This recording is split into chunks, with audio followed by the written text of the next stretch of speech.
জানি আপনিও মাঝে মধ্যে ভাবেন, ইস! যদি ইংরেজিতে সহজে বলতে পারতাম, আমি ব্যস্ত।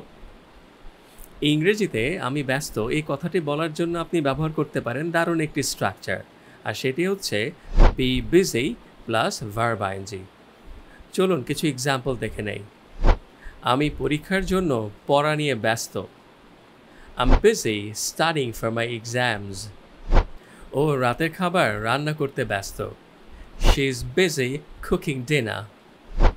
আমরা প্রেজেন্টেশনের জন্য প্রস্তুতি নিতে ব্যস্ত। We are busy preparing for the presentation. ও গাড়ি মেরামত করতে ব্যস্ত। He is busy fixing his car. পরের বার যখন বলবেন আমি কোনো কিছু করতে ব্যস্ত, এই স্ট্রাকচারটি ব্যবহার করুন। প্রতিদিন ব্যবহার করুন। দেখবেন আপনার ইংরেজি আরও সাবলীল মনে হবে। That's it for today. Thank you for watching and I'll see you in the next one. Happy learning.